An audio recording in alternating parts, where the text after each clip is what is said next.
it's like when my parents were telling me that, it's like I'm leaving the house going, "You think I'm gonna get wasted? I'm just going to the park, Mom. Yeah, watch your come P's home and and the Q's. streetlights come on.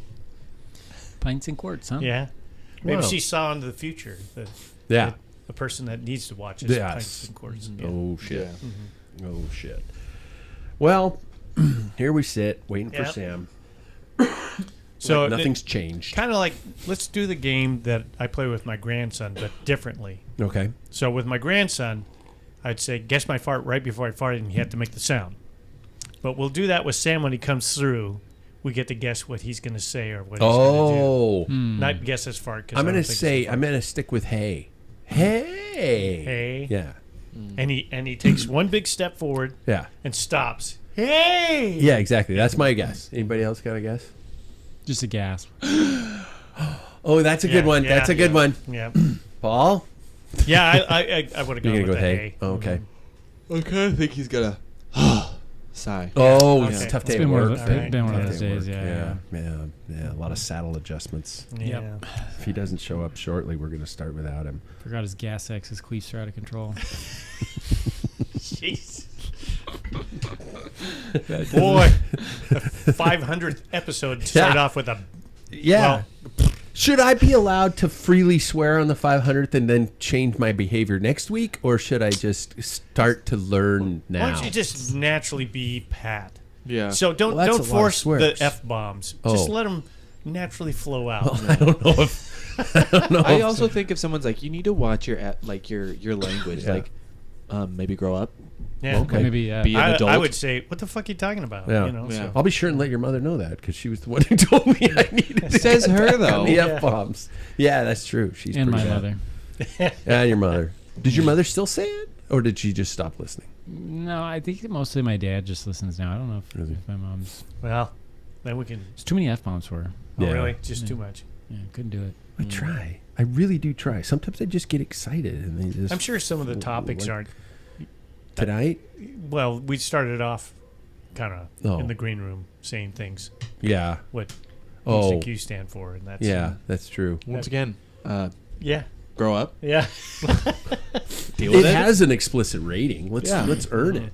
Let's Yeah. Just a little concerned that nobody asked if gas X would actually help with queefs. I can't imagine because you got a digestive tract. I think that's far fetched. Okay, good. We've got another orifice just that's get- not even attached.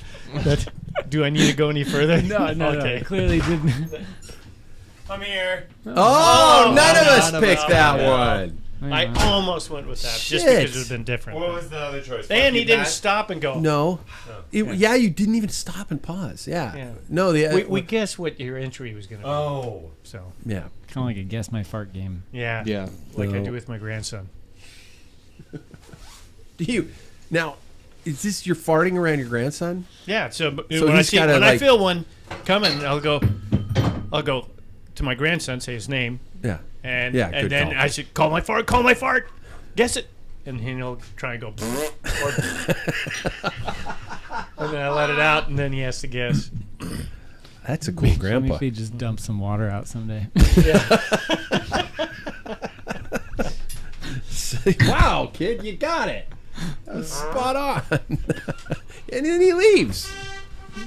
Who needs him? Yeah, who needs him? What an effing diva. See? That wasn't a swear. Well done. It doesn't feel the same, though. It really doesn't. You gotta let the whole word fly. It's like when I'm watching the news. I gotta use the term that the English use that we here in America don't like to use. Yeah. Yeah. I love it. Can't understand normal thinking. Was it Grand Funk Railroad? I think it was. They had a song called TNUC. Oh, really? That was in the 70s, and then went over everybody's Oh heads. my God. Yeah. I think it was. Might have been. I think it's very well. It can be very classy. You know, Yeah. you can if you drop it can at the be. right time. Yeah. All right, here we go. You guys ready? 500 shows, that's over 25 years. Just think of all the calories added from beers. All I know is it's been a hell of a ride. Let's see what the next 500s have inside. Welcome to episode 500 of the longest standing podcast on the sport of cycling. I know what you're saying. 500 episodes for the long standing shows doesn't count that much. but I started in 1999. This is the one and only Packfiller Cycling Podcast. Again, think of us as a post-ride beer with several friends and one asshole. Oh my God. I am potentially that asshole. My name's Pat Boulder. Tonight's Scratch prologue for our 500th, powered by our friends at Scratch Lab Fuel and Hydration, is as follows. Gentlemen, in keeping with the theme, what's something outside of the sport of cycling that you've done over 500 times willingly and A, regret, and B, not regret? So you got to give me two answers. Something you've done over 500 times that you regret, something you've done over 500 times that you do not regret. So, we got it? I got blank stares. You guys are all just living a perfect effing life. I'm just worried about somebody who does something 500 times and regrets it. Well, maybe you got into a fad like You regret disco it dance afterwards? roller skating, you know? It's not like you regret it during. No. Okay. Oh, That's so better. that's different. Oh, like heroin. Like, man, I really should have stopped taking heroin. St. Okay. Peter. Like Sam with Halo. See, I was thinking the other that That was my answer. sometimes you regretted it and sometimes you didn't regret it. Yeah. Or no, Even you the process. just like the one A would be something you regretted that you did 500 times. B would be something you now look back and Not do the not same regret. thing. Yeah, two different things. Two different things. Two different Gotcha. things. We got it. I'm putting you under pressure. tonight. Yeah, that's a tough one. Can you think on your feet? I'll try. Yeah. First and foremost, he conquered his punishment, Mr. Paul Main. Yeah. We're going to get to the deets on that one here in a little bit. What's that? I had a little help with my friends. Nobody pushed you. No, but they were there supporting. Okay. Yeah. Mocked him. Well, yeah. That's Yeah, God smelly given. brakes. Holy shit. Okay, we'll get to that.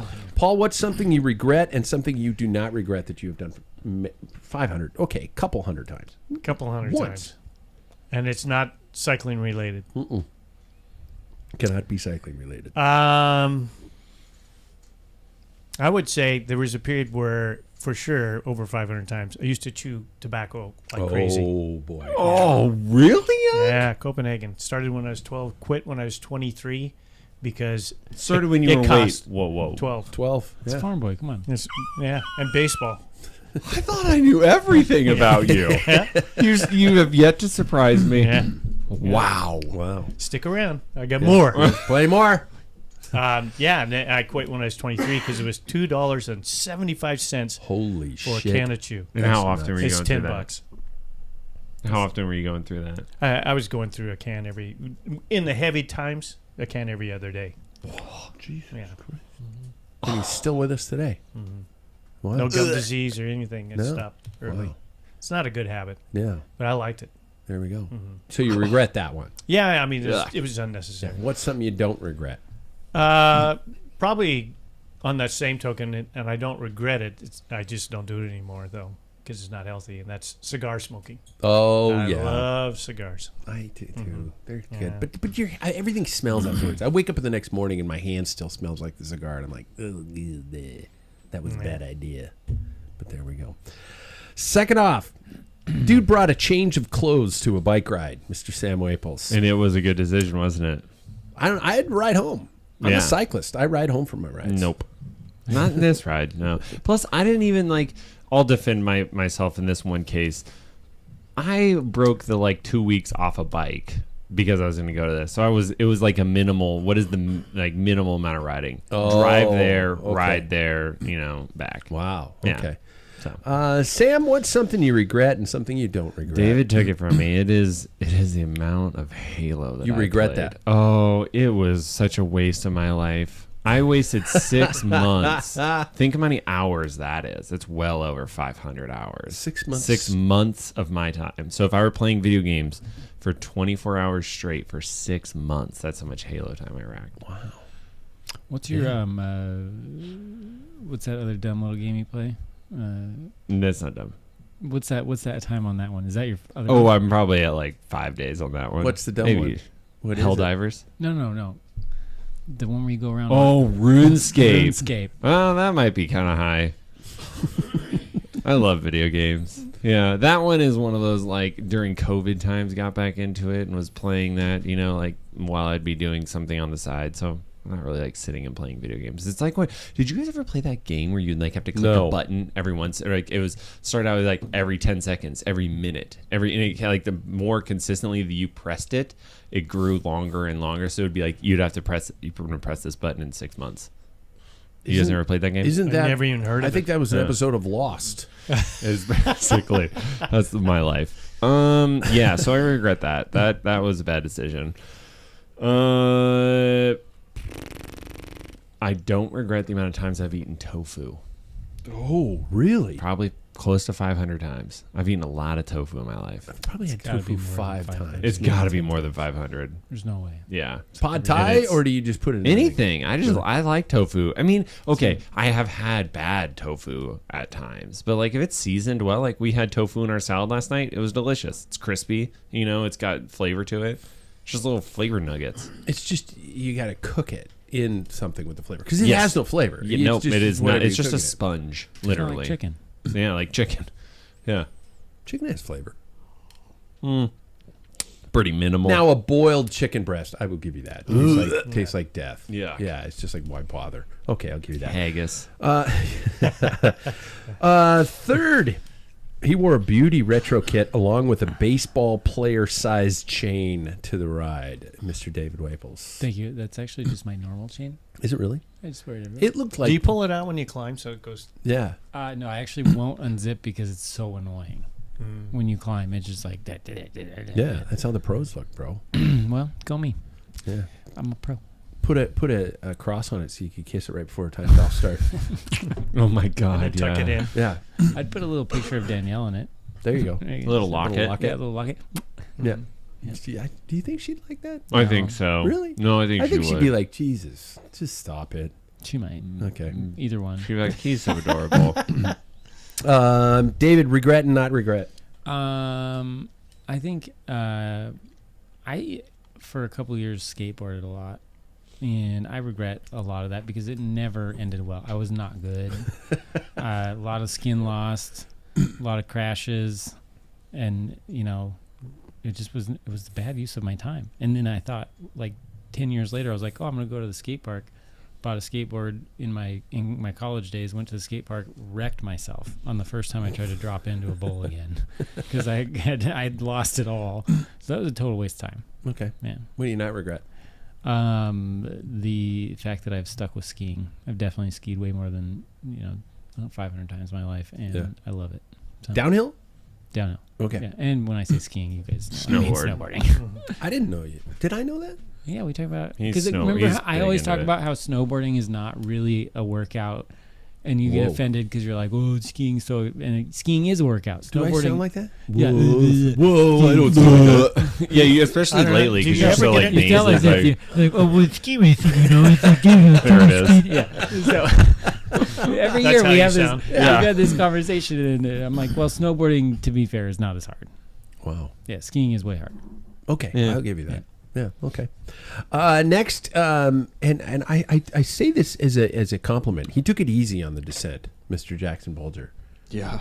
Yeah, what was your top speed? Like 40. Smart. 42. Smart. Yeah. Paul got over 50. Yeah. 53 for me. Was it?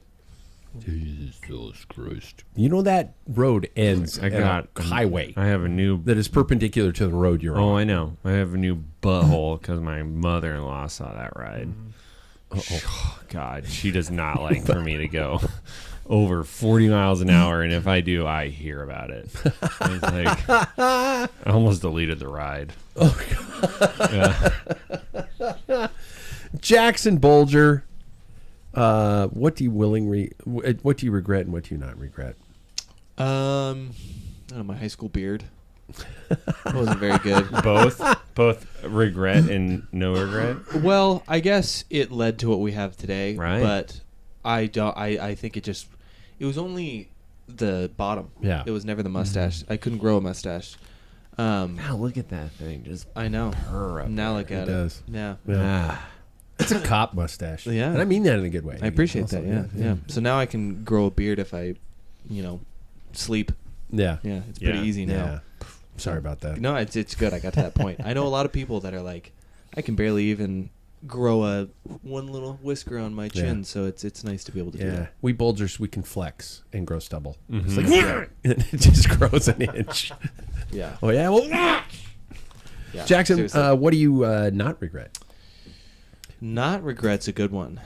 There's a lot I don't regret. I don't know, maybe going back to school. That's been over 500 hours, and It I feel has. like it'll eventually turn into something good. Yeah, that's a good Yeah. one. My introduction. I took 38 minutes to climb a hill that you guys did in under 9. I love that so much. Average speed 1.5 miles an hour. When I saw that, because I did it one more time that day. I did the climb. Well, But you technically, stopped. I didn't. 'cause No, you not the last time up. I went all the way down and all the way up the last time, and But- it didn't even register that Well, way. yeah, because the start for the segment is on the highway, so we only got one pass. All of us got one Oh, pass. so that. I didn't go all the There way is to no the highway. segment from where we hit the bottom. of turnaround point. We should have gone into the highway. Yeah. Jesus, right? Against traffic. Yes. Hey, hold up. Because halfway up, I stopped. I'm shooting video. I'm talking to Roger and all that kind of stuff. And drink. And when I saw that I had 38-minute time going up that climb at 1.5 miles an hour, It would be That's about truly right. impressive if you could do that. It's a track stand. 1.5 miles an Yeah. hour up that. Yeah.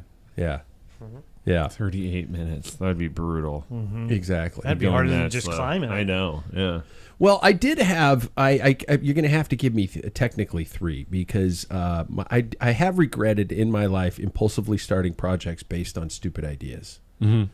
And I've also not regretted impulsively starting projects based on harebrained stupid ideas. This being it. But yeah, this was a stupid idea, and I'll get to that a little bit later. But also something I have not regretted are every single F-bomb I have released into the wild on this Yeah, podcast. yeah. Yeah. No regrets. It is my podcast seasoning, and if you don't fucking like it, Grow up. There goes Mama Grow Waples. Yeah. Grandma just turned off the podcast. yeah. No, it's my wife who said it. Yeah. Yeah. Gentlemen, in honor of this 500th episode, I want to have some fun times in terms of a retrospective as well as looking into the future. But first, I want to talk about the silly idea that we have kind of been touching base on this last Saturday, which was Paul's punishment. As we know, it was a way for Paul to pay for his poor Tour de France fantasy team. Oh, That's how we got to call it from that now on. Fantasy. Oh, Fantasy. welcome to fantasy team. The plane back. The Peloton. The Peloton. Nobody gets that reference but me and Paul. It sounds really freaking offensive now that Yeah, you it think does, about yeah. it. It was a show called Fantasy Island back in the day. A climb up what I am labeling Spokane's Angleroo, but it probably isn't. They're worse climbs, Spokane, but it's a horrible Really? climb. I don't know. Yeah. I don't know. Also known as White Road. One time for every 100 points, he was behind on the overall 1,000. standings. It was 100. I thought. Wasn't it 1,000? It was 1,000. It was 1,000. You were Yeah. down He was that that many far. 1,000 Yeah. points. There was no way we would have made him do the actual 8,000 points that he was behind. So we all settled upon 6 summits. Someone give a quick breakdown of White Road. The statistics of White Road is. Does anybody have the numbers? Oh, Paul. Probably does. Steep, very steep. Lots of really steep portions where you can't get out of any gear other than your lowest gear. Really steep. Power's high. Nothing but power the whole Flans time off on to power. a 13 to 10, 12. Pitches- yeah, 10%, pitches and then 15. it catches back up to 15. Yeah. 600 Yeah. feet per lap. Was that what we decided? Yeah, I think we figured it was close to 500, maybe Oh, 600. okay. So I looked at my Strava. Total distance, okay? It's just under. It'd be probably 1.1 to 1.2. Okay. Okay. Yeah, kilometers. Okay. Yeah, hang on. It was about a mile, isn't it? I think it was a mile. Yeah. Yeah. So Because at the top it says 15% for 1 mile. yeah. So it is It 1 says that? mile long. Yeah. So It's incredible. When you go 1.8, down, 1 point. to put it in perspective, Paul was going down in front of me at one point, and there's a part where you're at the top, and it's like a measly 9%, and then it pitches down You can't see at the road. first driveway. You went over it, and it looked like you sent it over a mountain biking double. The way your body just dropped, I was like, holy shit. He's dead. Yeah. You can't when you're going down fast. you don't see, when you get to that crown when it drops, you don't see the road. You're going in blind. Jesus Christ. Yeah. It's so steep. You guys were just bombing down that thing. I've got video, and I'm going to edit the video and post it. I mean it this time. Upon arrival, Paul just went straight into it. Was anybody surprised that there was no like, okay, I'm going to stop. I'm going to set my bag down. I'm going to get in the zone. I'm going to, No, you just rounded the corner. And the last thing I heard you say was like, here's one. It was like, shit, I guess we're on. I guess it's time to ripping go. that Band-Aid off. Yeah. Yeah, it checks out. It Not what does. I not what I thought was going to happen. I thought we'd gather our wits at the bottom, Yeah. but no, Yeah. it's not surprising. Mm-hmm. You, Waples, guys, you did 6 with him. Mm-hmm. All 6. Jackson, what moment of clarity did you have in terms of saying absolutely not? I thought, are you ever really going to train on any hills? No. You've just given up road races, it sounds like. I've given up climbing. We did have this discussion on one We of did the- have Yes, this we did. discussion on one of the last. We did. I said, any road race that goes uphill, Yeah. I'm probably not going to finish with the pack, so Wow. might as well just You're not do what I can. that swole. I mean, you're not No, a no, huge, no. heavy guy like somebody I know in this room who's got a laptop, But a computer in front of him. 173-ish pounds is going to not win against 130 pounds. Depends on the climb. No. Okay. But I mean, if White Road was in a race, which it is Yes. in Tour de Bloom at the end, yes, thank you. it sucks. That's what I mean. So I got to the top the first time and I was like, yeah, I'll wait for the third one. Wait. One of the stages in Tour de Bloom It's The not final that day. has a climb like that? It's not that steep. Okay. It's not quite as steep. Yeah, I think Because- its average is 9. Yeah, So, Just but it's nine. about the but same it's a distance. kilometer. Yeah, it's about a kilometer long. Jesus Christ. So you weren't intending on doing all 6? I was gonna. I went into it thinking 3. Okay. Mm-hmm. How many did you do? 3? I did 3. I went into it thinking video cameras. That's a You did better carry move. it all I out. did. Yeah. I did. 6 summits, Paul, were there any moments that you started thinking this was going to be difficult? Very first one. Really? The moment I I rounded turned that it, corner, I know what's coming, and then I thought I've got to go. If I hesitate and If I it's gonna be think about terrible. this. And that was the toughest, the hardest one was the very first one. Really? Absolutely, I do agree with that. that is tough. And just like if you ever do like, your intervals and stuff, it's always, at least for me, it's like, God, I don't know if I could do. Yeah. I got to do 6 more of these things, and about halfway through, you're thinking I'm getting slower. You actually look at your time, you're getting faster, as a general rule. Hardly ever. Wow. Yeah. Could you have done 8? I think I could have. Oh, I he owes think us I 2 could more. have. Yeah. Yeah. And more. I would. I thought about it, but it's pretty boring for people to sit there and watch this guy go. Not at all. Not at all. So, I was ready for it to be done. yeah. I wanted beer. I would not have wanted to go up 2 more times. With I these was 2 excited jokers, for the beer. first time, they're like talking. Yeah. I don't have big lungs. So I'm like bearing down, and David's like stops pedaling at the steepest point. And so anyway, and then and he has to wait for me, and I'm like, and then So, the Paul, how do you second think time, this is gonna go for you these today? 2 are Yeah. behind me, and I can hear him going, so, what are you going to have for dinner tonight? And I'm like, I can't even. Yeah. My No, eyes I are know. crossed. I was driving to work today, remembering the way I brought up my purple chain and your basically silent response. I was looking for like a lot more validation. I couldn't. And he just looks over and he I goes, did look at it. You did look at it, Yeah. yeah, but it was not a very enthusiastic response. couldn't afford the Because the now I breath. can say, because I have oxygen, and I wasn't, Yeah. that's stupid. It's stupid, yeah. It's a stupid chain, yeah. That was kind of what I expected. I was honestly a little worried when you said that it was cool. I was like, Yeah. That's you cool. okay, Paul? Are you okay? Yeah. Call the ambulance. I'm hypoxic, of course. Yeah. I think I could speak for Paul here when I say enjoy your youths while you have them, you fuckers. Yeah. Yeah. That's just how I'm going If I'm doing like you guys when I'm, in my 50s, 60s, I'd be pretty pumped. Would you? Yeah. Is that a compliment? It is. I Did it hurt? very, very sparingly give those out. Yeah. Okay, I'm gonna put that Part of my little- soul disappears every Sitting time I there. have to say something nice. crouched in the corner of my bedroom tonight, writing in my diary. Dear diary. Dear diary, Sam said a nice thing. A drip falls on the page.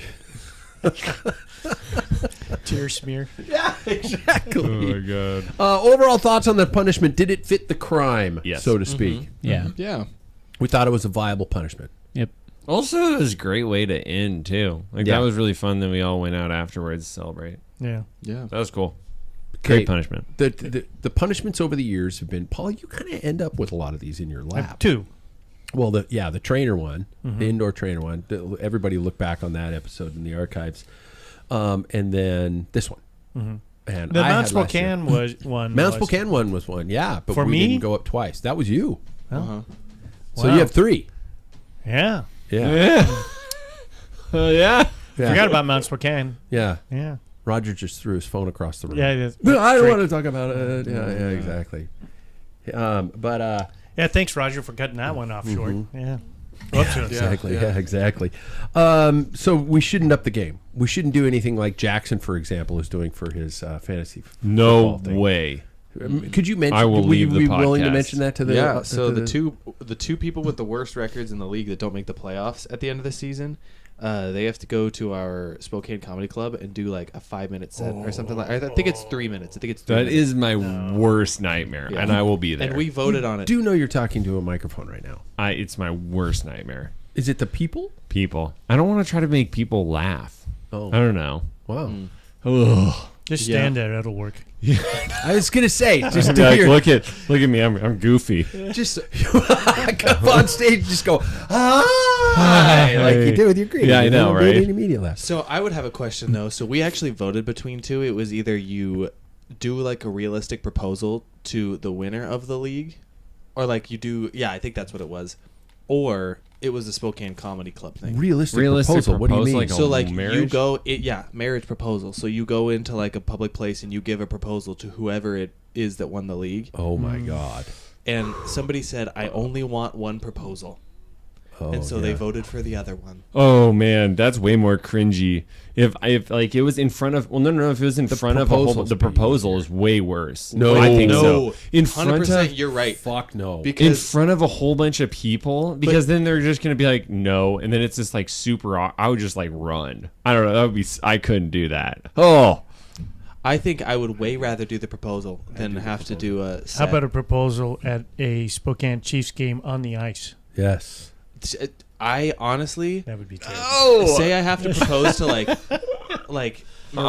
Maria's youngest brother. Like that would be hilarious. That would be funny. To her youngest brother, that Yeah. would be hilarious. That would be be funny. hilarious. That And would but be that's funny. two people in it together, rather than one person up there all by themselves. I think I would 5 way minutes. rather do it. 5 minutes. Open mic is tough. It is really tough. You got to prep for that shit. You can't just go up there and wing it. You can't just go, airplane food. Have you ever noticed? Yeah. So you're going to have to write material for that one. Yeah. And 5 minutes is a long I'll never be in a fantasy league. These are my nightmares. You Yeah. are every year in July. Yeah, it's different. Okay. Everybody, you know- Paul, you got to do the trades. You got to do all that shit. Yeah, No, I don't like. you got to do it so I know Sam I have doesn't to, win. but it actually ruins my enjoyment of watching. That's why I don't. Even when fantasy Good. football first Let's came keep out, Paul it's like around. what happens is then I'm not even watching the game in football. I'm just watching. I'm like keeping track of my players and stuff, and it's a completely kind of ruins it for me. All right. And same with the tour. So I you just can- want it to unfold. You know, as I do opposed to agree- like, come on, why won't he crash? I want that guy out of there. Yeah, He's- yeah. I do agree with that, but I also think that because I was doing the whole like once I figured out how you change around players and stuff, I'm like, oh, players, riders. This is And weird. you pick stage winners. You and pick, stuff yeah, like and then that, you're just rooting for that person the next day. Because I did that a couple times where I'd pick a random person, and then I'm like, oh, yeah, I hope they get it today, and it's like they were dropped out the back. Yeah. But it's still. Or Yeah. you just cheat like your brother. I And was just put playing all it the smart top because people in that you know are going to get. Tade, Jonas, and then Matt- like Evan one Matthew point, Vanderpool one point, right? Just shit Vanderpool riders. and Matthew Vanderpool. Yeah, Yeah. I had all four. Yeah, you're all Oh, four. shit. And then the rest of your budget was just shit riders. It was Yeah, like, it was super fine. one or two yeah, like- points. Yeah. Some French riders. Yeah. There goes the French listeners. Yeah, exactly. The two. Yeah. Hey. Let's get back to why we gather here tonight. I'm gonna give you a little brief background. Back in 1999, I was a stay-at-home dad. First off, that was and still is the best job I've ever had, and that was not meant to bring emotional, but it was still. But during nap breaks, I was itching to do something with the broadcasting education I had received. I know, hard to believe. This guy, dipshit on the mic, actually trained to do it. I wanted to put myself out there. Podcasting was a barren platform in 1999, to say the least. There were very few, and the only way to get things out there was to really struggle to find platforms to share your work or ways to edit or record, and almost no way to go live without spending a shit ton of money on an internet connection, super fast internet connections and equipment, because everything's dial-up still, primarily.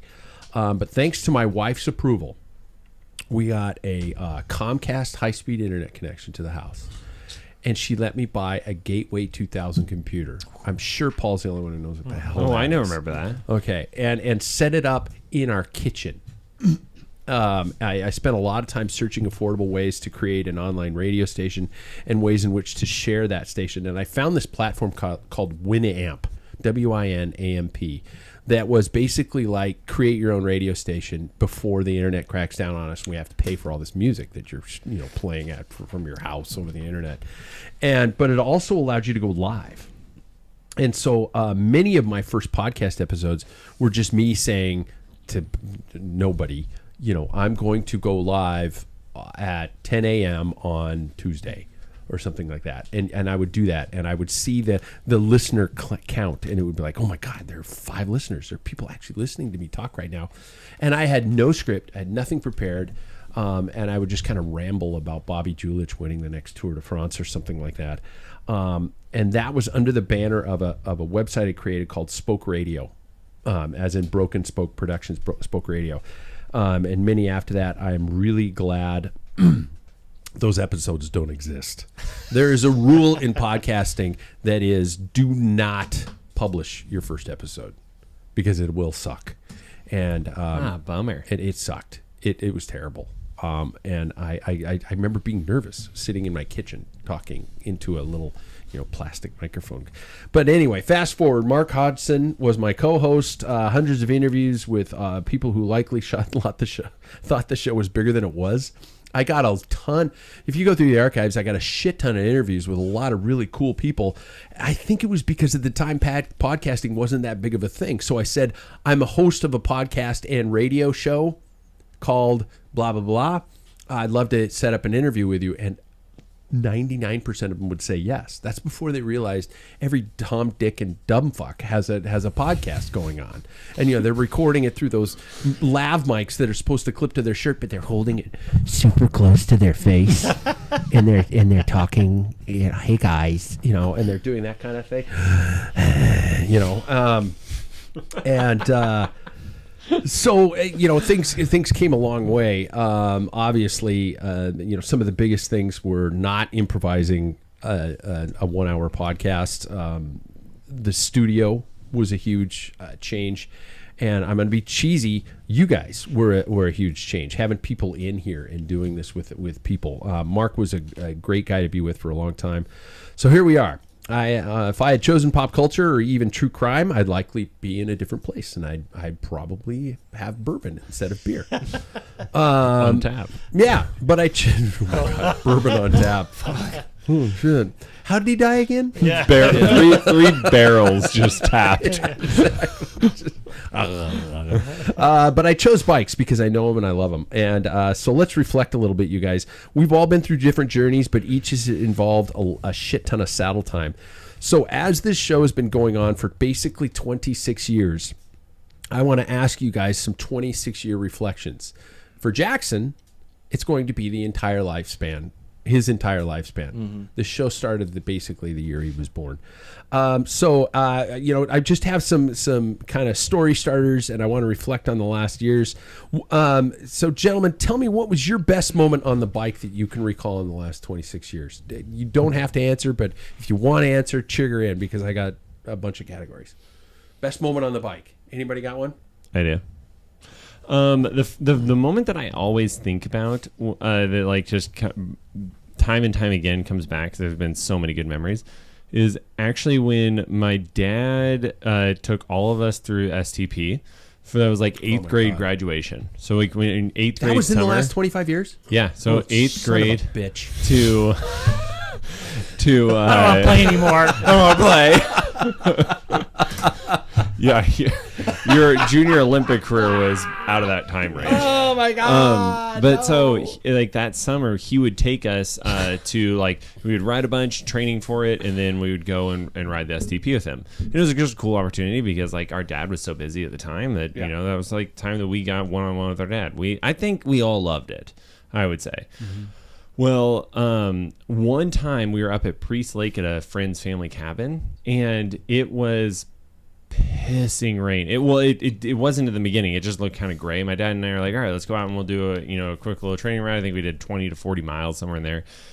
And I'm on this old Steel Centurion, and I have my dad's yellow jersey, and it started pissing rain, and I'm climbing up this hill, and he was probably like realistically he had done something, giving me like the coat or whatever, the jersey, and then he was like repacking his stuff. He's like, just start going, right, because it's pouring rain. So I take off, and I'm climbing up this climb, and I'm thinking in my mind of like the guys in the yellow jersey going up the hill climbs, and I'm like, oh my God, this is me right now. And I'm climbing up, and I'm thinking like, this is so cool. But that's probably like right behind me, but I'm just thinking I'm like, I'm solo breaking away, and it's like one of those memories that I'm just thinking like, this was so cool. And I got back, and I mean, it's like pouring rain. What child wants to be out on a bicycle on Priest, a local lake road? The pouring rain. It was just like, that's the memory. That was your best day. That was my best day. That was so cool. Piss and rain. Yeah, just being in a yellow jersey and climbing up, some hill and thinking I'm in the tour. Wow, you peaked. That was it. That's why it's all been a steady decline. Oh my God, I've been chasing that dream ever since. Yep. I think mine might be I guess I've got two. One of them would be I feel like one of the days that really got me into like the racing mode that I am now was when you and we raced the Chafe 100 that doesn't exist anymore. That was and I at that point had really been like the guy who was just, if anyone is in front of me, I would just let him do it. I didn't know what I was doing really. And then that was the summer that I kind of like really wanted to take it a little more seriously and really try and race. And so coming into, I would say like mile 80. Yeah. There was a bit of a climb. It wasn't really steep, but I remember seeing the guy that we were riding with. It was just the three of us. We all took turns the entire time. And right at that moment, I was like, this is going to be the rest of the race. I got to, like, one of us has to do something. And so I went to the front and I just ripped it up that climb. And then we hauled ass back. And I remember that was the first time that I, like, this is going to sound weird, but I know exactly what you're I became the rider that was in charge. Yeah. I had always been following you. Yeah. And for the first time, I remember being like, tell me faster or slower, only to like, I was the encourager, and that had never happened before. There is proof of that. Sorry to interrupt No. you. It's on our YouTube channel, and it's called the Father's Day Massacre. Yeah. I forget it was on Father's Day. And we're going up this climb, and you said something to me, and I said, I can't talk. Yeah. Those were only words I could get out at that point in time. Yeah. And that was that. And from that point forward, it was like, Yeah. I should do something about this. I became old that day. Because when you're able to kick your kid's ass you just a just little hand bit, it off. You just hand it off the crown. you're able to kick your kid's ass a little bit, and you're just like going, yeah, still got it. You should have hooked him and put him in the ditch. Jesus, I would have. My other one actually. Fuck you. Yeah. What's Grandpa's fart? Yeah. Yeah. My other one was actually this last year when we were racing. Hopefully not rest in peace to RC3, but when we were racing that day on the crit, the day before did not go to plan at all. And then the last, I would say, 2 laps, I remember, I think it was Sam, you said to me, just follow him. Just see what you can do. Just follow him. Because at that point, no brakes were getting away. It was just it was a fast race the whole way. And I followed the guy I wanted to beat, and I didn't beat him because I never beat him. But coming into those... Is he 14, David? Yeah, next year. Thank you. I appreciate that. But those last 2 laps felt like floating. It just it didn't feel like anything was an sweet. issue. Just going through everything was it was just simple. Yeah. And that's probably the fastest race I've ever gotten a result in, and I felt really proud of myself. So That was wild. yeah, especially coming off the year before, I'd broken the chain. I got dropped in the road race. I didn't perform in the time trial, so it was just like a nice redemption day to come back from. That was a big result from that race too. Yeah. So those are my 2 best days. Anybody want to contribute, or should I jump to the next? When you rode that kid into the dirt? Yeah, just last weekend or whatever. Yeah. That was certainly a highlight. I was gonna say probably. I always think of the Portland Stumptown crit, which was one of the first times. There was two crits when I was in Cat 3 where I realized I was like, I think I'm fast. This is crazy. And one of them was Sam and I going off the front at Stumptown. And Did you get any coffee there? It's good coffee. it was the Stumptown crit. It was there was no coffee, but it was. There's coffee within every 5 feet. It's Stumptown a war coffee zone. Yeah, that's pretty true. It's a war zone of coffee. We were racing bikes, you guys. And we were definitely didn't have money back then. Yeah, Like no coffee. money whatsoever. I wasn't even affiliated really with a team at the time, and we just went off the front together and stayed away the whole entire race. And I think it was after that the Mike, who was in charge of Audi at the time, asked if I would be a part of their team, and that was kind of a big moment. But it was cool to just stay off the front the whole time with the two of us. Felt pretty invincible. Which almost happened in another race too. Yeah, it did. There's been several cool moments for us, like just like that's the racing you guys history. do that together. That's was really before cool. we wore the same- it's really cool. Yeah. It was before we wore the same jersey. Yeah. That was before we both were on the both riding with the Audi team. But it did happen on Audi. Remember at the Tacoma one too when we went off the front? And then it's just the problem is that we're so competitive with that once we're on the same team, we still wanted to kick each other's teeth in. And we both got dropped. Oh, fuck. And the guys were oh my God, the owner of this team was so mad because we had secured. It was 4 of the best riders. Like one of them was on the Jelly Belly team. Yeah. David and I, and then another local hero. Yeah. Oops. Yeah. Oh, God. Paul, you want to throw it in? Yeah, I would have to. I have several, obviously, but I think from '99, the earliest one was. I got married in '95, took on 2 kids, and with my wife, and I had adoption costs and everything, and I was working 2 jobs, and racing came to a complete halt. Mm-hmm. I just couldn't. I was doing whatever I could to keep my head above water. It was still kind of a struggle financially, but things started, gelling out a little bit. And my boss at the time, Frank, said, "Hey, why don't you do the Tuesday night races?" And this is back when our training races on Tuesday. And I said, "Frank, I can't afford it." He goes, "I'll pay your entry." And it was the best of the bunch. Oh. And I'm like, Which was the last of the series. yeah, very last of the series and stuff.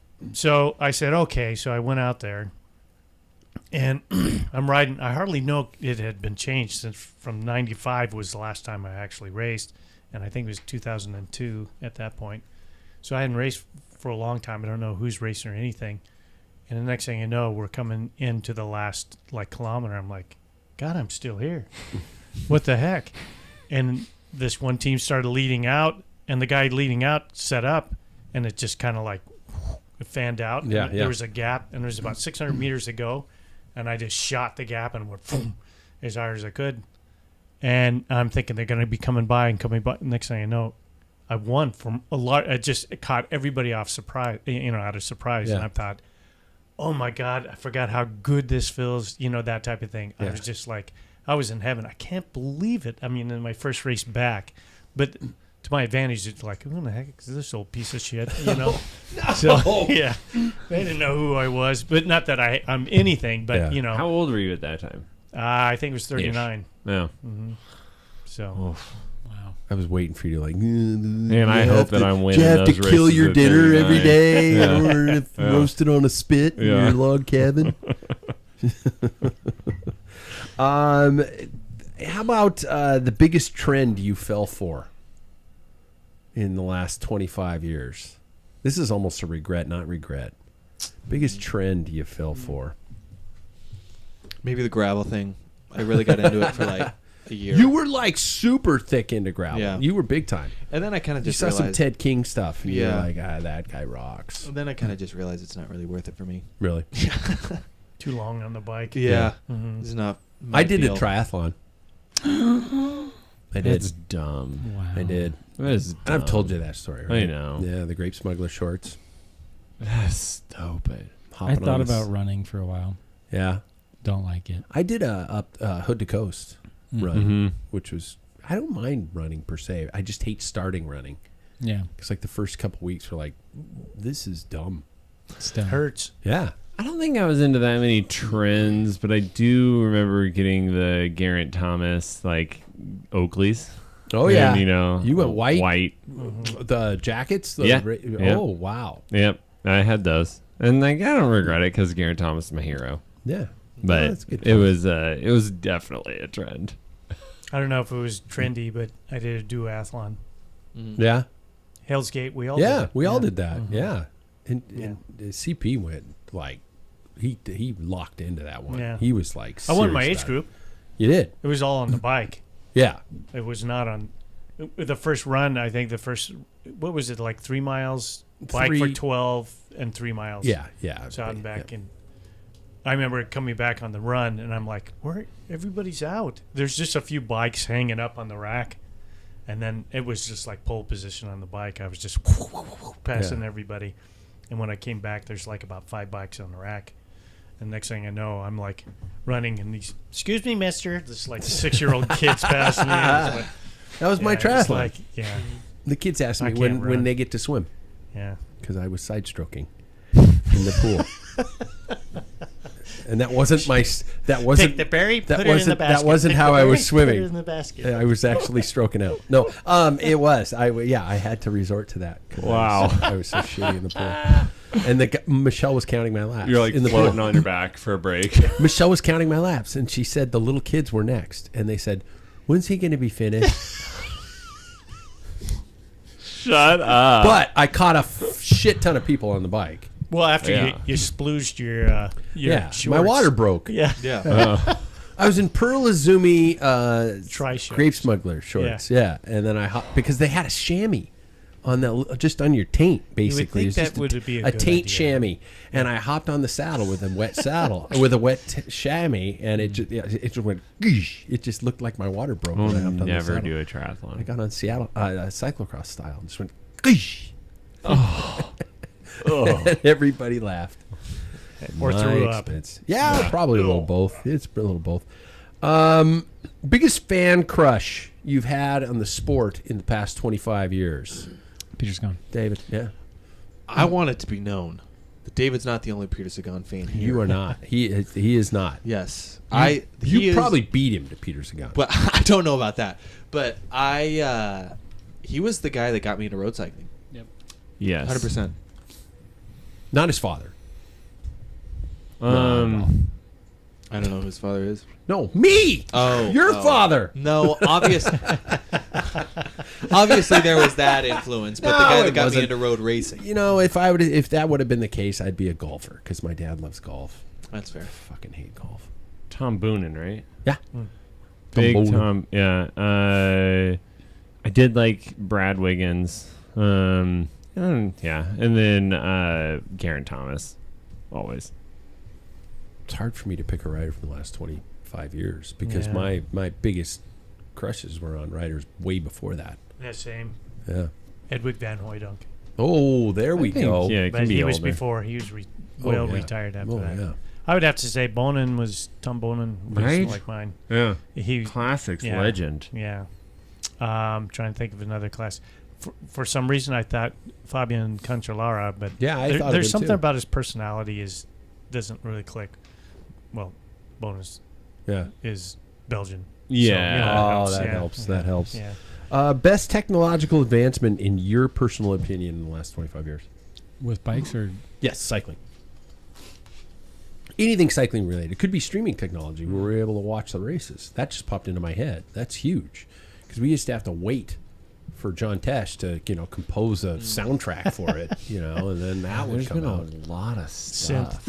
Synthesizer. Yep. Yeah, there has been like I would say I love for me, they're really the big advancement, and this is hard from a guy who rode steel and built steel frames. Carbon fiber, where it's today, is pretty good. Not so much the early stuff. Not the early stuff. The early stuff was pretty much crap, and I was happy to be on the steel bike. Yeah. And even in the early teens, they were chasing weight, and they cracked pretty easy. You crash, it was a throwaway frame, but now I think they've got it figured out. Mm-hmm. Yeah, because I had an early on carbon frame, and it was garbage. But, yeah, nowadays, it's insane what they can do with it.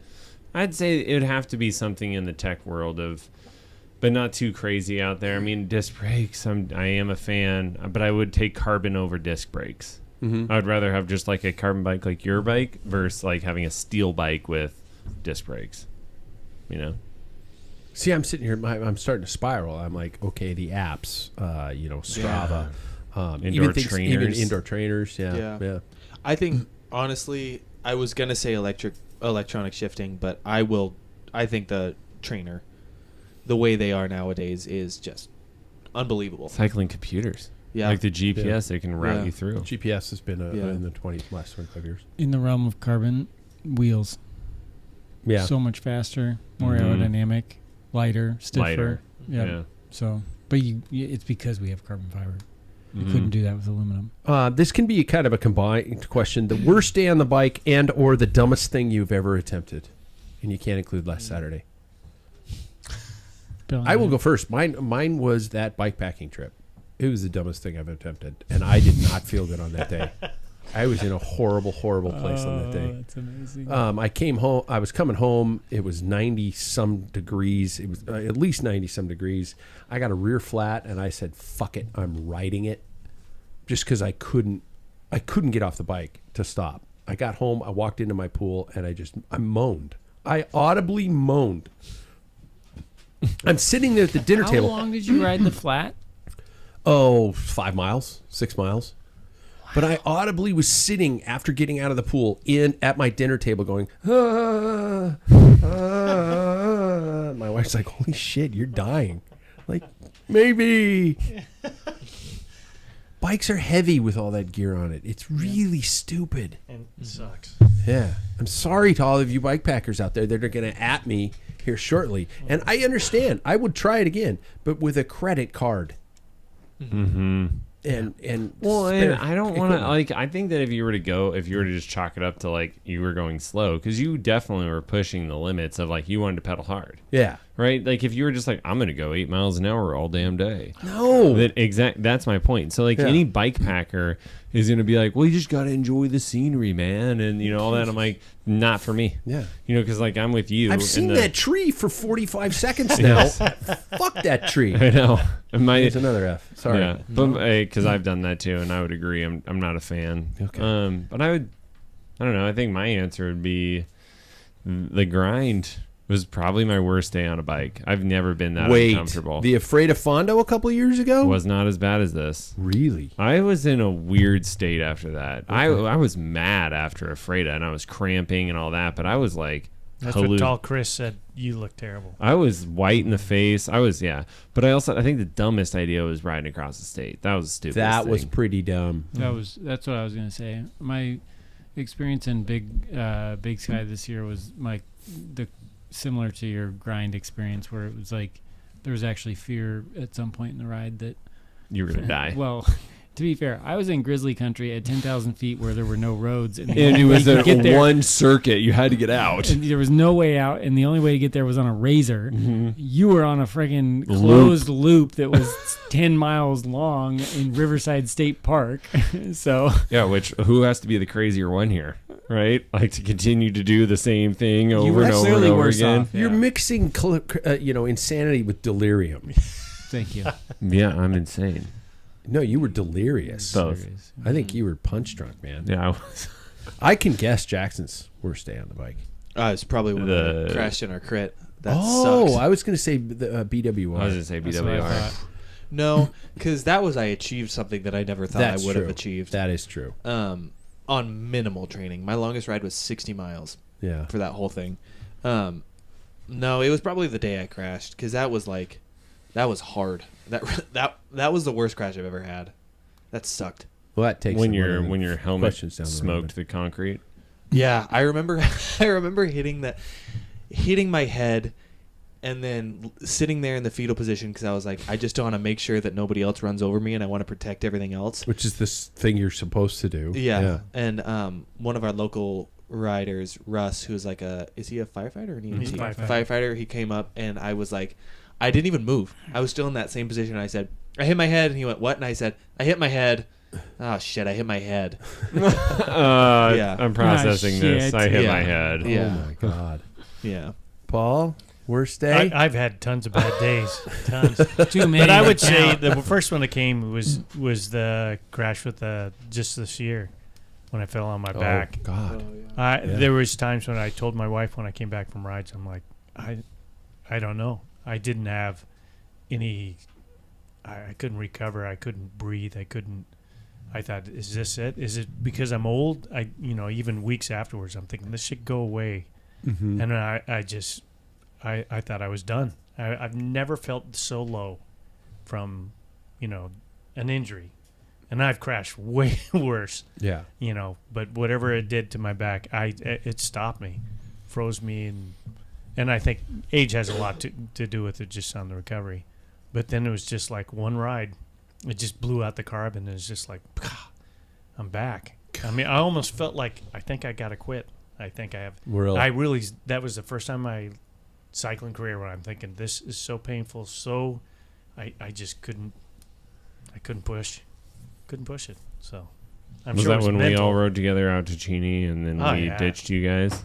I was, You guys did, yeah. yeah, I was just suffering. I couldn't, and that's only one. No, of, you could have been louder. You could have flagged us down. You could have caught up to us. we'd just be Coulda waiting for cared. him again. Don't say anything, guys. Yeah. Let's hide behind the ice Yeah. machine Yeah. outside.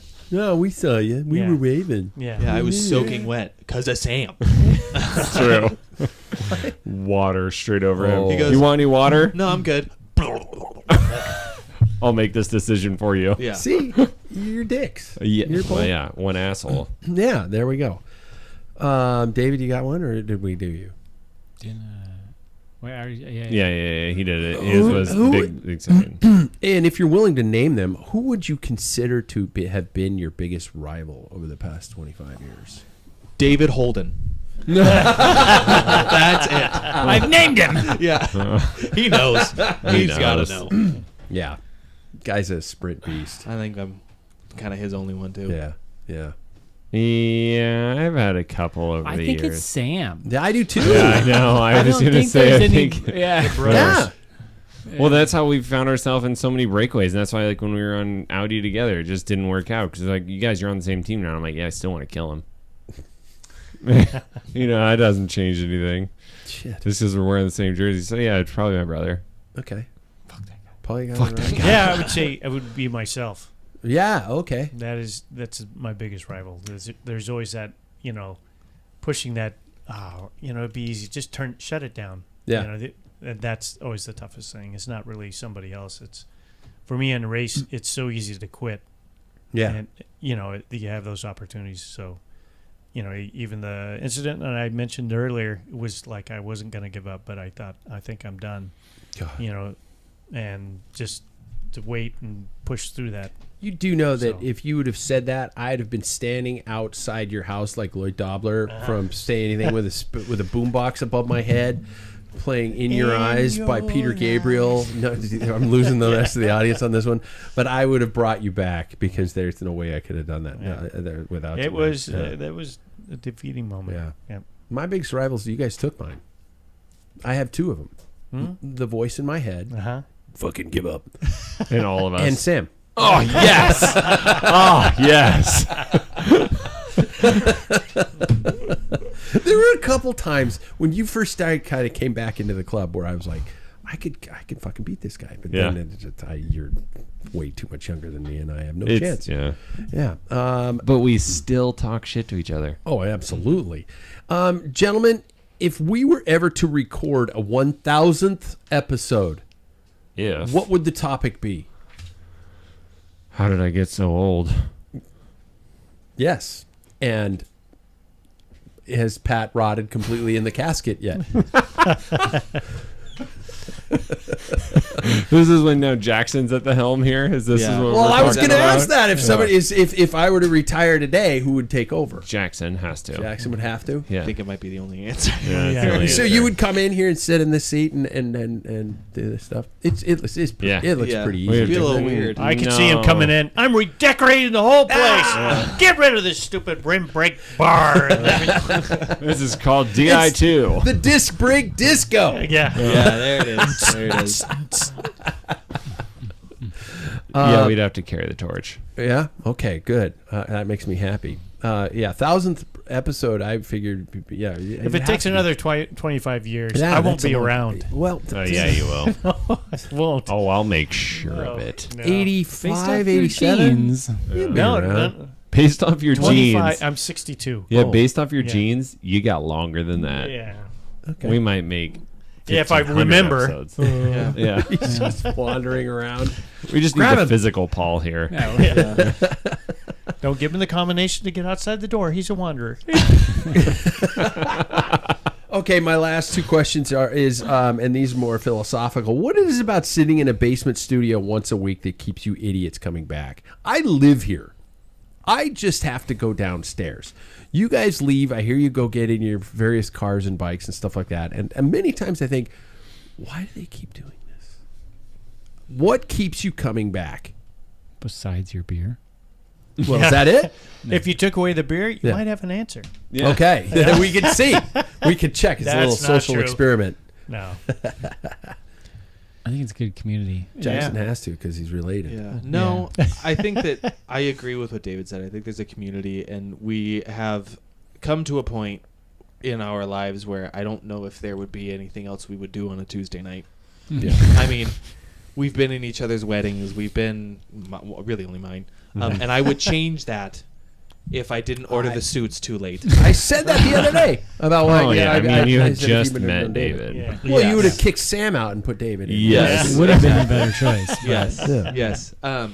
But I think, yeah, I don't know. I think we're close. I think we enjoy coming around each other. I mean, for me personally, I enjoy coming here. I wouldn't see my friends if I didn't do it, especially in the wintertime. So, Yeah. yeah. I would say for me, because I listened to back in 99, Mm-hmm. and I would turn it on with my dial-up, you know, all that. Yeah. And I'd listen to the music. Dial-up. That he used to put music in between, like a Yeah. show and stuff. Yeah. So I'd listen, and you had a website attached to it, and people would. It was kind of like a chat room too. Yeah. Yeah. And you'd like, what do you think of so and so? You would ask a question. So I would say the reason I come back is because of you, the way you do it. Yeah. That was mine too, honestly. Like, I remember when you were on the podcast and CP was on the podcast, and I'd listen whenever. It wasn't weekly, because it was probably, how long have I been here? It's at least probably 10 years ago. That is when I started listening. And yeah, then when I remember when I was first on here, I was like, oh my God, I'm going to the Packfiller Podcast. I was like, this shit's crazy. Yeah. I was so stoked. And then, yeah, it's just the community of it. Like, you've built something really cool here. It's really fun to have an outlet to talk about bikes, because otherwise, like, I think our wives would be. My wife is like so much happier now. I don't really talk bikes because I get it all out here. It's just like we have a place to talk shop. We have, like, we all understand the lingo that we're talking about. And so it's a fun group. I hate winters, and this pulls me through the winter. I got something to talk about. Yeah. These bikes. Yeah, there's motivation that comes from it. In the winter especially, it's like, I'm going to get on my bike because somebody's going to be asking me how my training's been. Yeah. That has been Accountability. There's some accountability, and it's a nice. For me, it's at least it's a nice unwind, and it's a break from everything else because we just sit here and hang out, and I can't do anything else. It would be weird to be on my computer checking on patients at the moment and like all the stressors that are a part of daily life. So it's in a way, it's a kind of a moment of peace. You had me going in a different direction when you said sitting on my computer checking out, and I went, whoa. I will say something else that I think that this also brings to is that I think one thing that we have created because of this is, in our situations of stress that we constantly put ourselves into, we can speak to one another in a way that might seem, a little bit harsh or a little bit different than normal, but I feel like brotherly is a way that I think of it. We have this brotherly communication with each other where we know that just because of all of the time we've spent together, just because of the way that somebody might say something in a moment, we're able to come back afterwards, and we have that relationship with one another that I feel like most teams might not have because of all of this conversation and different topics we've explored with one another. And ball busting. And I think we really gelled at the White Tiger. That brought us Oh, shit. That story came up. Yeah. Oh, my gosh. That story came up very recently. Did it? Yeah. Oh, my God. Never forget the White Tiger. Yeah, it's true. Ball busting is real. It Yeah, is. It's cool to be able to do that with some friends because if I'm not doing that to you, probably not that close of a friend. I mean, everybody's seen me roast my brother time in, time out. Yeah. Do that to you guys too. I will say that just kind of just a closing is why I started versus why I continue. I started because I needed an outlet. It was, I had to talk about something, and I had to put myself out there. It was probably a vanity project. And it's not like anything was ever going to come out of it, but I thought of something like that. And, I listened to some other shows and I thought, oh, okay, I could do that, but I'll do it about cycling because I know cycling. First biggest mistake in my life. But First. over the years, as it's continued, even the money I've put into this place and all that kind of stuff, and I don't, it doesn't fucking matter. But I talk about, in my life, I talk about moments of Camelot. I do this a lot. I talk about moments in my life where I'm like going, that is one point in my life where I'm going to look back and go, holy shit, remember that time. And the people involved in Camelot never thought it was going to end. Lancelot and Richard and all those guys thought this is how life's going to be. And I have found myself in my life looking back upon moments in my life going, I thought that was going to last forever. I thought the 1980s were going to last forever in terms of Arrivee Cycling.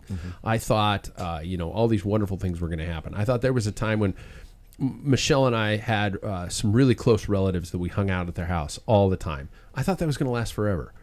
And I've learned to understand that you hope they do, but stop and appreciate the fact that they might not. And if somebody would have told me I'd be doing this 500 episodes later, and I did the math, 26 years, 500 episodes, it's really not that much fucking episodes.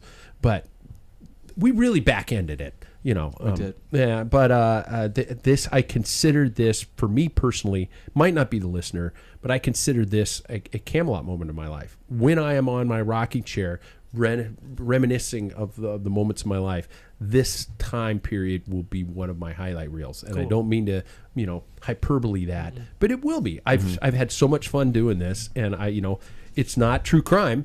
So, Manscaped isn't coming back.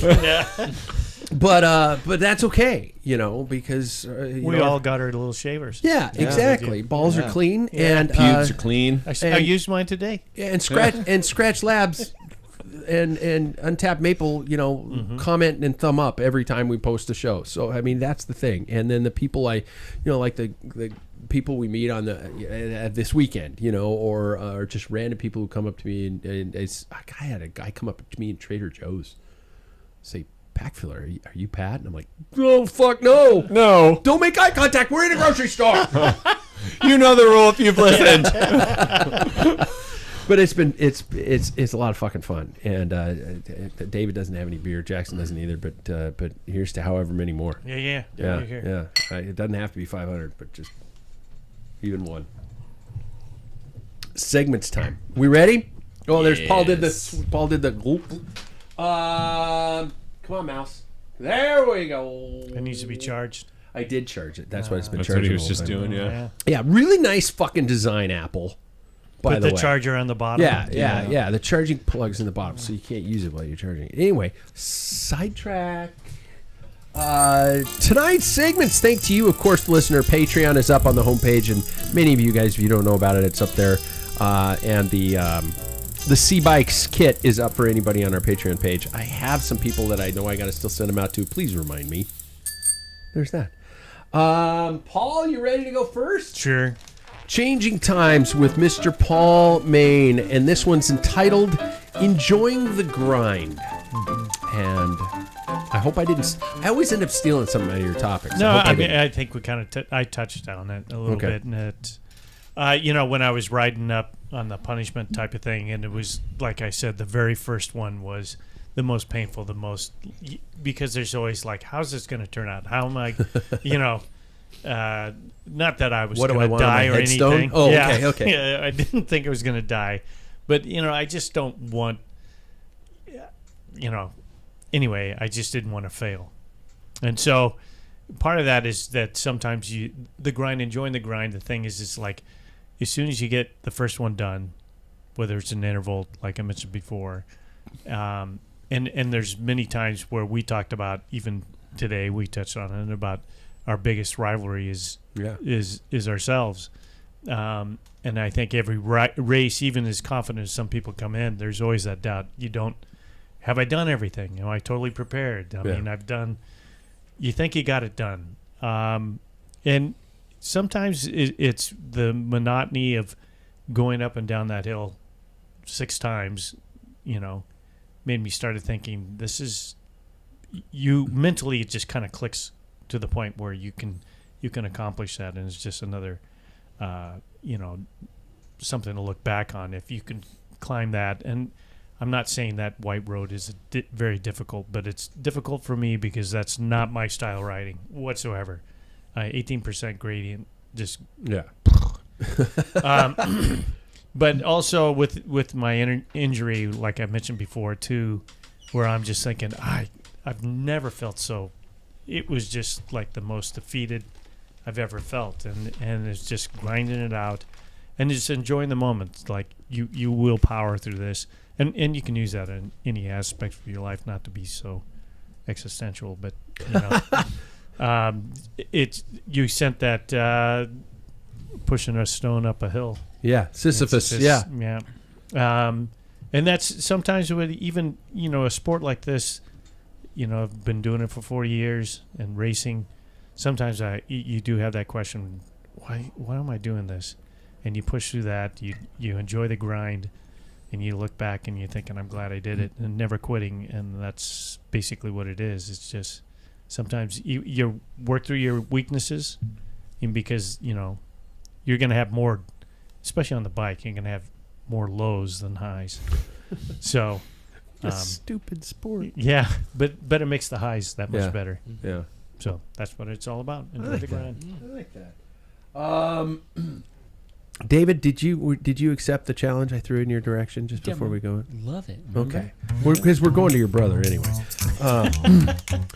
I challenged the Waples to talk about their respective areas of expertise in terms of doing something for 25 more years. And so with Sam, with Fit Tips, Ambassador Cycling, how can, even people my age make it 25 more years? Mm-hmm. How can Paul, because he claims he's going to die?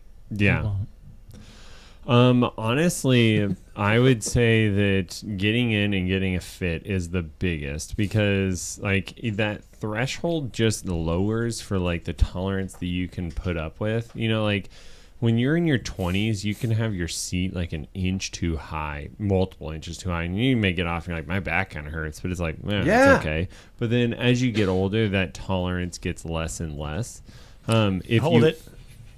Yeah. I'm just going to make notice for those who are not watching on YouTube. He says, when you get older and you look right over at right me. in my eyes, right in my eye sockets. That's where the next thing is going. Is if you have an injury, you should get in and get it fixed, and not just be like, it's it's just kind of there, but it's not too bad if I just don't push it too hard. It's like, well, it is there. That is an injury. So get it fixed. And that's my biggest thing, I think, is like staying on top of that, because that stuff accumulates, and then all of a sudden you find yourself with like a dumpster fire at, 60 to 70. I don't know like what the age, but it just depends on, how much you've been riding and all that. But yeah, like getting in and getting a bike fit and getting checked up on all the stuff that's going on with you right now, it will help you in the long run for like, staying current with it.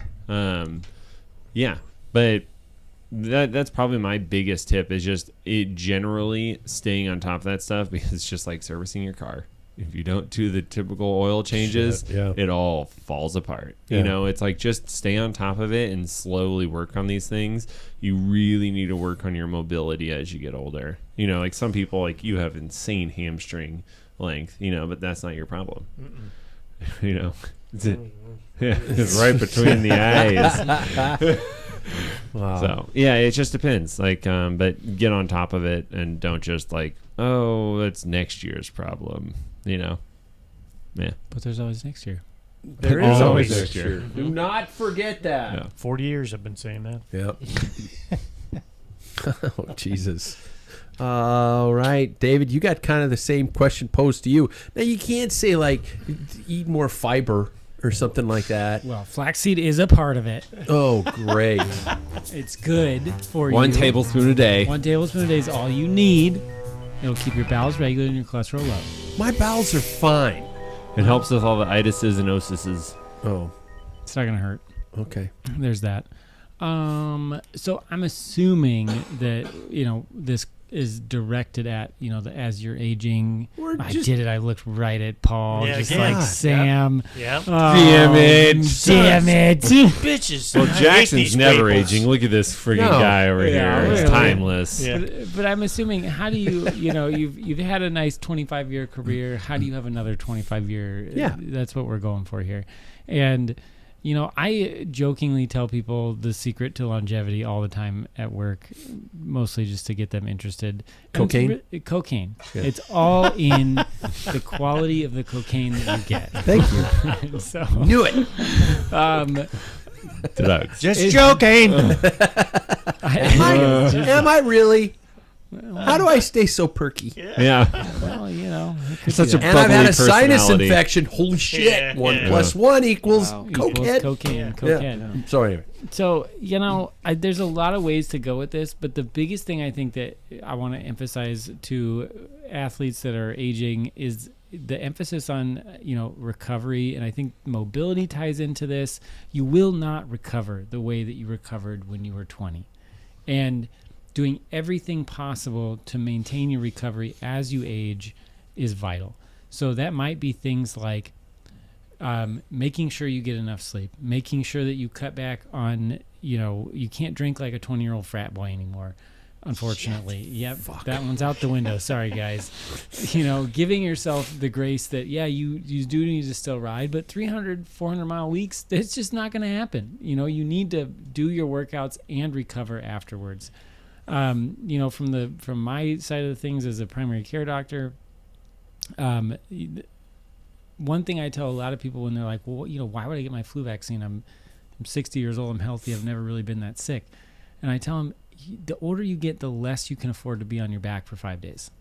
So do your routine care. Stay up on all of your routine care. If that's your vaccines or your cancer screenings, whatever it is, do everything you can to make sure you don't have to take time away from the bike to recover from other things. So stay healthy in your regular life by staying up on your vaccines, going to your routine preventative visits with your doctor, and focus on recovery, because that's what you lose as you age, is your ability to recover. Like regular oil changes. See what he was just tying in there? Yeah, the oil changes need to start happening a little bit more regularly. Yeah. But I talked to a patient this week. That was kind of the other one that I was thinking of talking about too, is recovery. Like that is, this person was training for a marathon. He was doing multiple, 16 to 20-mile runs within a 3-4 week span, and came out with an injury. And I'm like, you can't do that. Yeah. You gotta tailor back volume, work on, your time off the, running and focus on, other stuff. So yeah, like he was saying, that's a good one. Don't want to be in your back for 5 days. You really don't. And Unless you're an auto mechanic. Fair. Or a But now everything's prostitute. hoisted up. Or a prostitute. Prostitute. You're making money in both Yeah. cases. That's true. That's a good thing. Cashing checks. Didn't think about that. Those were not the things that came to my mind. Don't know if either of those people are bicyclists, but Astronauts Ugh. might be on their backs for 5 days. well, gravity's irrelevant. How do you know? There you go. Maybe there's some really fast prostitutes out there. I've never pulled. Hey. I've never pulled the population. Gotta get that. Never pulled the population. Gotta get that Pinarello one way or another. P-U-L-L? Or P-O-L-L? Because that's two different things. Pulling someone or pulling Jackson, it Jackson's is. just over here. Would you do my fucking segment No, I'm so I I'm can just go home? listening, following along. to the foolishness. Pooled? Was it pool or pulled? Pulled. Pooled? How would you say that? Pulled, Pulled? Pulled. Pulled or pulled, pulled? pulled, Pulled. P-O-O-L. Yeah. That's What pool. what a podcast. Oh, Jesus. You think we'd have figured it out after 500? Yeah. The cool down with Jackson Bowles are always the last part of the show because it's The best. funnest. Well, talking about all of the changes that have happened over the years.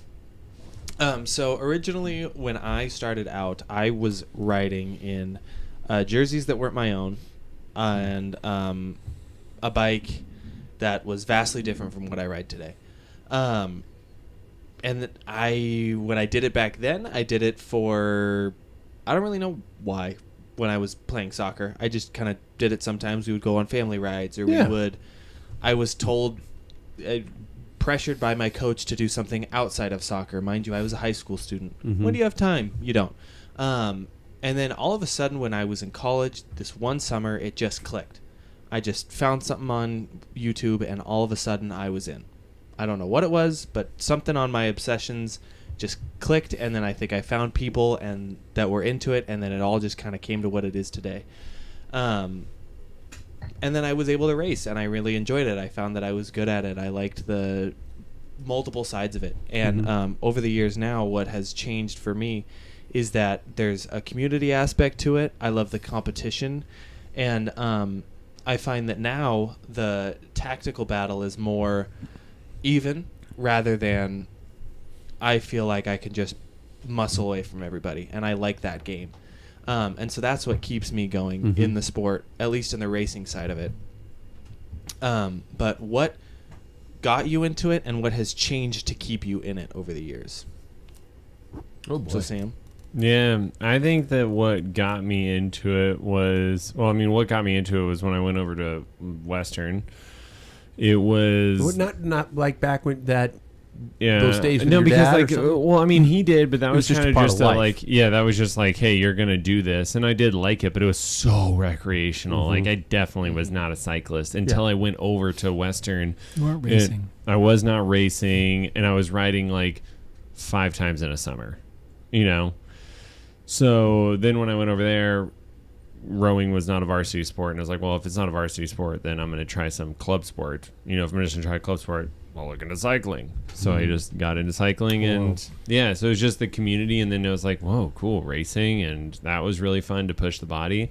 But kind of also what got me into it then, and what has kept me into it, is the community, because college cycling was so cool for that, and that like you traveled from race to race for 8 weeks straight with your teammates, right? And that was really cool, and that's what I then kind of lost when we were racing with Audi. Cool group of guys, thank you for the opportunity, but this is what I was after, was the Arrivee group, and that's why like joining this group then relit the fire of like a group of friends that we can go kick each other's teeth in and give each other a hard time and play bikes, as we've said, like not take it so seriously. Yeah. So that's just kept me in it.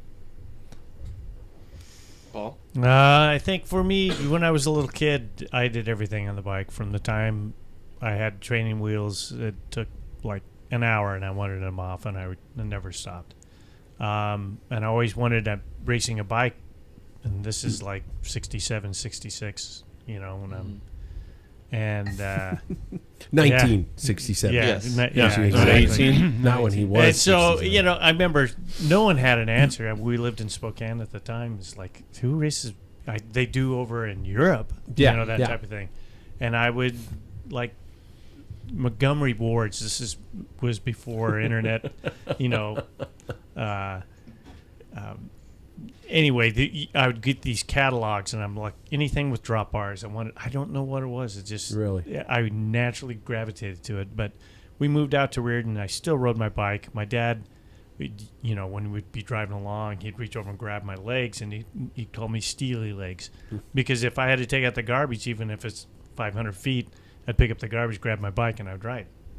But then, you know, I played other sports and everything. I mean, everything. I did everything with the bike. My family would back that up. And then I played football, basketball, and baseball. And then out of high school is like, you know, I did intramural sports at college. And then 1984, I remember getting really drunk. Well, I was drunk all the time. But and I'm watching, and it was CBS presents the Paris-Roubaix. It was the first time it was ever televised. John Tesh soundtrack? Yep. And Sean Kelly won it, and I'm watching this, and I'm like, that. I've always had this in the back of my mind. I want, that's it. That, I mean, literally changed my life. I mean, right that. Wow. And Spokane had, later that summer, it was the Olympic trials in 1984. And I'm like, this, you know, it was in the backyard. These are Olympic riders, and you could go out and you're standing on the side of the road. Yeah. Tom Taylor. Yeah. I'm like, this is the coolest thing in the world. Yeah. And then, literally, from being a party boy and everything, it was full gas from that point on. Wow. 100%. What keeps me going into cycling? Oh, what keeps you going, What Paul? got you going? Oh, Is yeah, it just yeah. the What way keeps you it's going? just life? It is basically it is at the tactical part, and the same reason I like baseball, because it is very tactical, and I like that portion of it. It is, and there's the tact, even, you know, motivating, as we mentioned earlier in the show, just motivating yourself. That's a battle in itself, and then once you conquer that, then you have other people taking in, like, the course, where to attack, where did blah blah blah, what's happening here, you know, this person flatted, that alters thing. I mean, that constant mind game, I like it. So there you go. Top that, David. Top that. That's gonna be a tough one. Yeah. Well, That was easy. what got me into it? You know, to be honest, I don't know. It was me. Your fucking brother. Yep, I don't know how else to put it. I was really sad. I told him, Yep. get on your bike. I was a really sad man at one point in my life. There were a lot of, yeah, I was really sad, and I started riding my bike, and it helped me in ways that nothing else has ever helped me process. Like, I would go for a bike ride, I would be sad the entire effing time. I was pissed on the bike, I was sad on the bike, and I would come home and I'd be okay. And to me, like, when I started riding in college, it was like therapy. It was my me time. I didn't really care to ride with people. I just wanted to ride alone, and it did a lot for me. I think that still keeps me going. I don't need it as much anymore. Like, I don't need I'm to. generally pretty happy. Yeah, life is better now. But, like, I still need my me rides where it's just me. You guys have I known agree. I'll No, I'm go the for same a boat. 100-mile ride by myself, and I love it.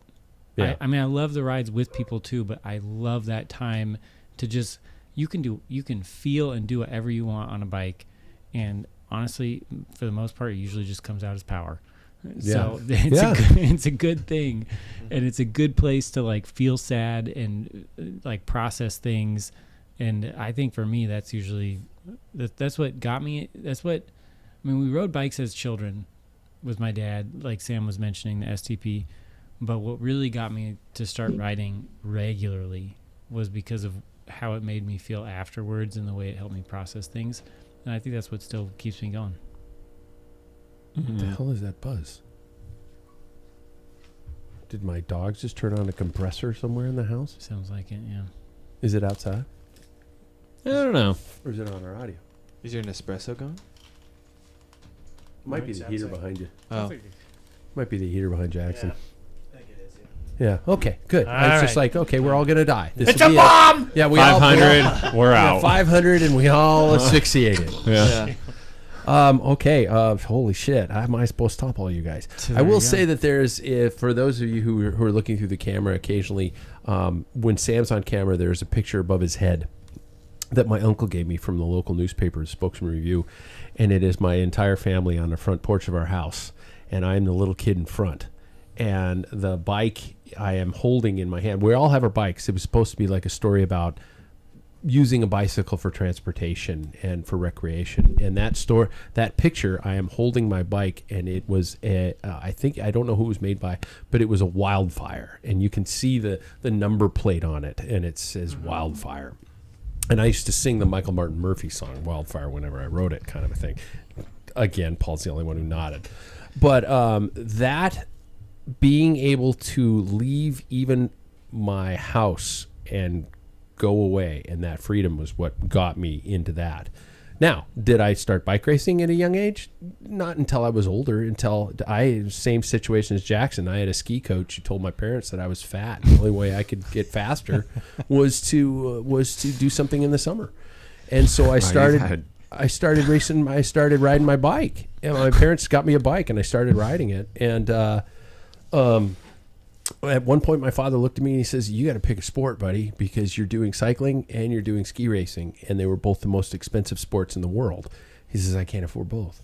And I said, "I suck at skiing, so I might as well bike where I win everything." I'm a goddamn beautiful skier. Oh, okay. I will bathe you in embarrassment. That is, I am you such would a good do that skier, because I am not. and I'm not. I'm stepping onto a very comfortable podium here when it comes to skiing. I've been skiing since I was 5.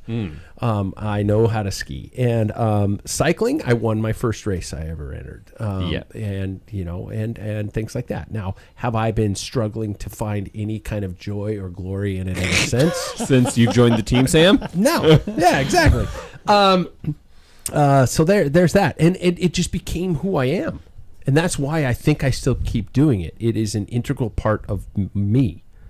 I don't know life without it, it can come from the fact that I still stress over going to a race, and I say that I'm going to do Tour de Bloom, but I know for a fact I will start chickening out as spring approaches.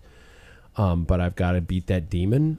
To the rides that David mentions, where I love going out by myself and just being lost in my own head, and that's where a lot of these goofy, stupid ideas come up.